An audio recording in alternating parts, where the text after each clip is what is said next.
It is Jay Gruden time, and on air and on the road, Jay Gruden is driven by the Ted Britt Automotive Group, Ted Britt Ford in Chantilly and Fairfax, Sheriff 150 headquarters, Ted Britt Lincoln in Chantilly, and Ted Britt Chevrolet in Sterling, all home to Ted Britt for life, lifetime vehicle coverage. See and shop them all at tedbritt.com. Let's talk to Jay Gruden on the Rude Guest Hotline. Rude, the most reliable heating and air conditioning products in the DMV. Jay, I know it was a 7th straight loss, but last night felt a little different. The Commanders battled. They gave the Broncos all they could handle, went to overtime. What'd you think? Yeah, I thought it was a great game. I thought Marcus played his ass off, and defensively, they did some pretty good things. They stopped the run games except for a couple hits by Harvey. But they played hard, man. It was what you kind of expect from a Coach Quinn team, a team that won't lay down. They'll not quit. They'll continue to play hard. And came down to the last play. Unfortunately, Benito got up in the air about a 48-inch vertical and knocked the ball down. The offense, to me, was what was most impressive in this game because Denver's defense is as good as there is in this sport. How are they able to move the ball, run the ball most specifically, and maybe take a shot or two down the field? It just looked like a different group against an excellent defense, Jay. Yeah, I think Marcus did a great job. He utilized all parts of the field. He worked the outside lanes. He worked your crossing routes to Ertz. Terry had a couple nice hits across the middle. Debo got loose late down the sideline. They did a good job going against Riley Moss. Didn't have his best day, so they worked matchups and they worked the holes in the zones. And I think Cliff had a great game calling plays, and Marcus executed quite nicely, I thought. I'd have to look at a heat map to confirm this, but it felt to me like the middle of the field passing game was way more prevalent than it's been for most of this season. And I wonder why that is. Do you think that's a Terry effect? I mean, a couple of those were 19 and 21 yard kind of deep overs to Ertz and beating zone. Yeah, I think that and, good play design and good patience by Marcus and good accuracy by him, getting it over the linebackers or between the linebackers. Those aren't easy throws. You got to have some great touch and accuracy and precision, and Marcus did that. And Terry does help out a lot. I'm just telling you, he takes two sometimes. Sertan is a great corner, but they did a good job, just working the holes in the zones. And they ran it well, too, Jay. Specifically, what did you see in the run game from Washington that impressed you? They did run it well, and I was impressed with the entire operation of the offense. And again, going against people think the number one defense in the league, they actually moved the ball quite easily. It looked like, and down the field, bad pass by Mariota on the interception early in the game, but for the most part, they were moving people. And Tunsil on the left side of the offensive line were getting some movement, and I think the right side of the line was getting some movement. So they were doing a good job, effective blocking and good vision by the backs. Rodriguez had some good hits, and Merritt only had 4 carries for 20 yards, but. They did good. It was a good all-around football game against the number one team in the AFC. They look like the better team. Jay Gruden on Grant and Danny, making some sense of what we watched last night. Are you with me that going for 2 in overtime was the obvious and only decision to make? Well, that's why you defer the kick in overtime, because if the team goes down and scores, you know exactly what you have to do. You got to go down and score, so you have 4 downs to do it, and then you go for 2 if you score a touchdown and win the game and get the hell out of there. That's the whole reasoning behind deferring. I think for sure 100,000% that was the right move to go for 2. If you kick the extra point, then you got to kick off, and if they get in field goal range, they're going to get the ball at the 35-yard line. All they need is about 20 yards to kick a field goal, game's over. So 100% the right call. So it's interesting because I am with you that I would go second. I would do what Washington did and take the ball so that I have the 4 downs to go score the touchdown if need be. But I have heard, I was just reading up on this week, this logic now, where some teams prefer to go first. And the idea is if both teams score or get field goals or something, that there's only time generally for like 3 possessions in a 10-minute overtime. What's your thought on that? 100% wrong. I coached in the Arena League and played in the Arena League for 20 years. We had the same overtime rule, and everybody always deferred. You want to see what the team does first. If you hold them to a field goal, then you can kick field goal for a tie. You don't want to do that if you score. You'll have 4 downs to get it. That's the most important thing. Punting doesn't come into play. So you have an extra down to figure out what you have to do. And if they score a touchdown, then you go down and score and do what Washington did, go for 2 and win the game. So I am on board with what Washington did. And if I were coaching, I would do that every single time. It cost the 49ers the Super Bowl against the Chiefs. They went first. They kicked the field goal, and Chiefs came down, scored a touchdown, game over.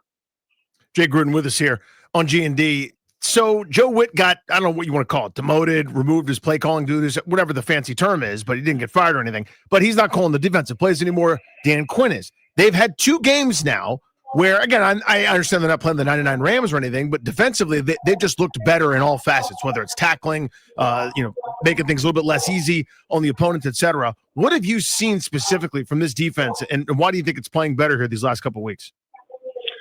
I don't have a reason for that, really. I think the interior guys are playing better. Deron Payne showed up and had a nice game last night. They're getting decent coverage. You think Lattimore being out, they'd struggle on the outside, but they did a good job against the speed of Mims and the speed of Franklin. They didn't really have an impact of the game. Sutton had a nice touchdown on the scramble play, but they're covering pretty good. They're changing up their intent on what they're doing coverage-wise. They're mixing up zone and man very well, confusing the quarterbacks. They're getting just enough heat to make the quarterback uncomfortable. So I think he's done a great job calling plays and changing up his coverages, man, zone, and what type of zones he's playing. So that always is very, very important. And if you do change it up, you got to have a decent four-man rush. And they got some decent pressure last night. Not great pressure, but good enough pressure to make Bo Nix uncomfortable.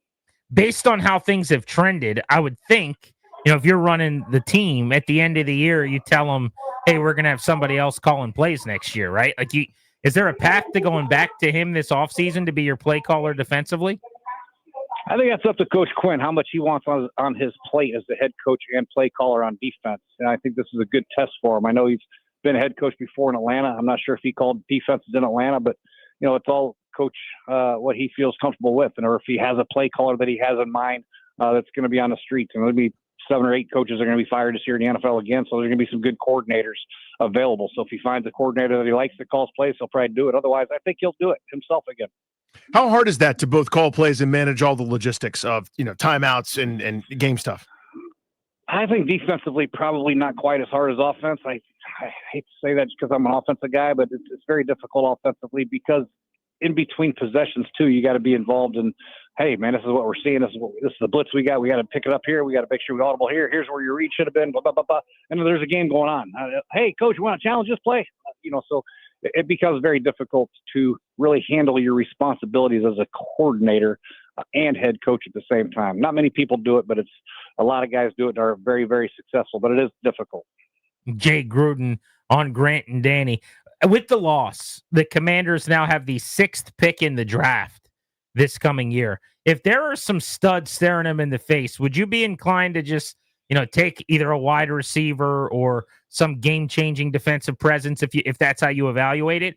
Or do you think because they had the fewest picks of any team last year and they're in line to have the fewest picks again this year in the first 4 rounds, do you think they have to trade back?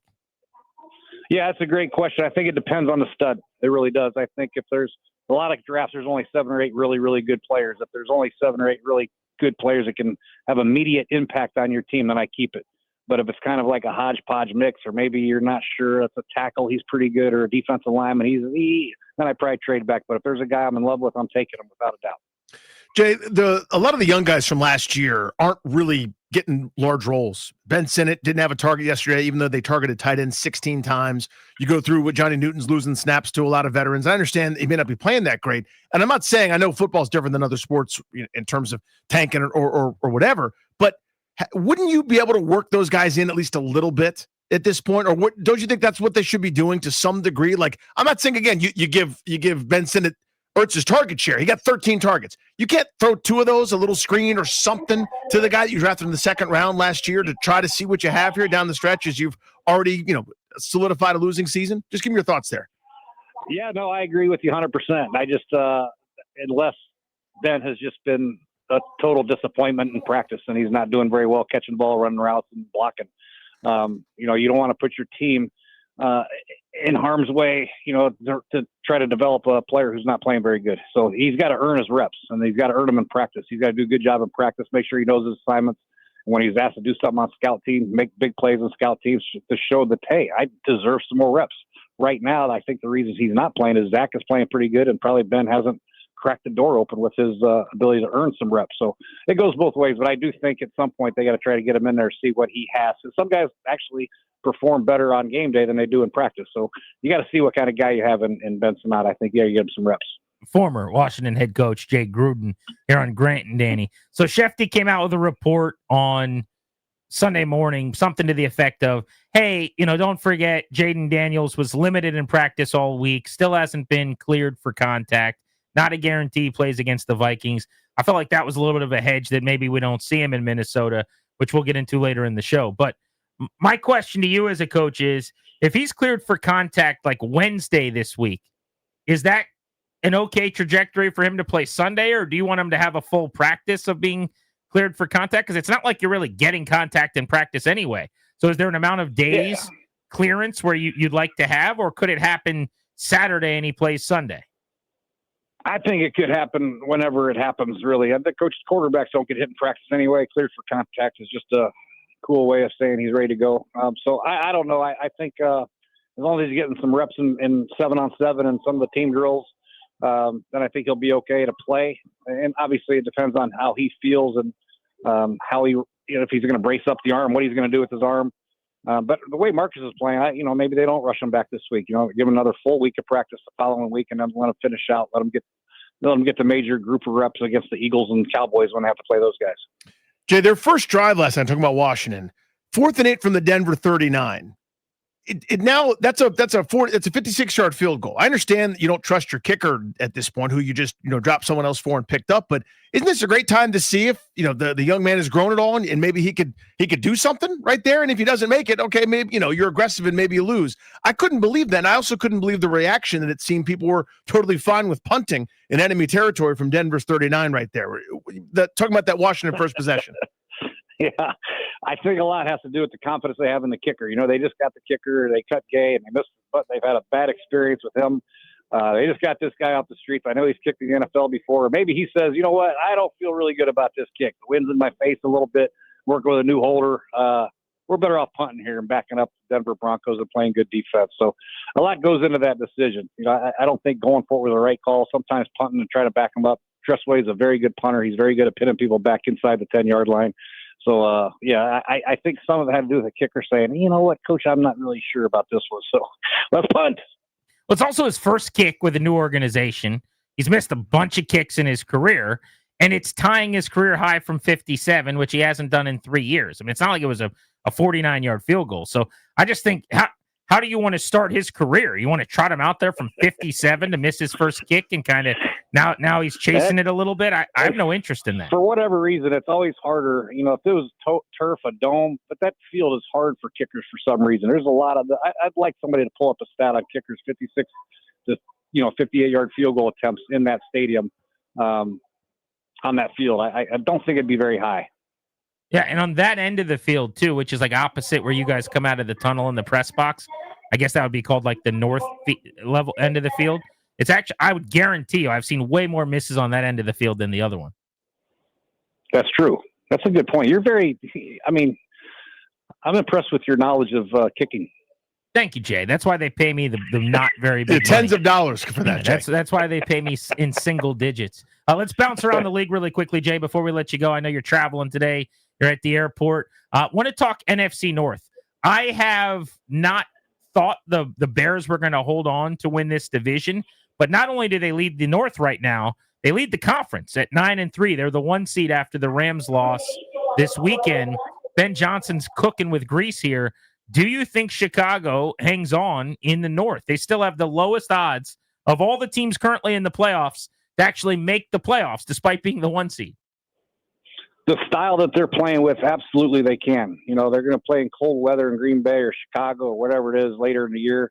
And the physicality that they play with on offense and defense, they absolutely can. Their running game is unbelievable. Their offensive line, they did a great job in the offseason getting the center and the 2 guards that can really dominate the interior part of the line of scrimmage. They beat the hell out of Jalen Carter and the Philadelphia Eagles last week. And if they can continue to dominate the line of scrimmage like that and open up holes for Swift and Malangane, whatever his name is, hell yeah, they can do it. I mean, this is a violent bunch up front. So I've been impressed with Ben Johnson, what he's done. You think of a creativity that he calls plays with, but really it's his ability to stick with the run and run the power running game that really, really knocks people around and gives the Bears an excellent chance to win the North.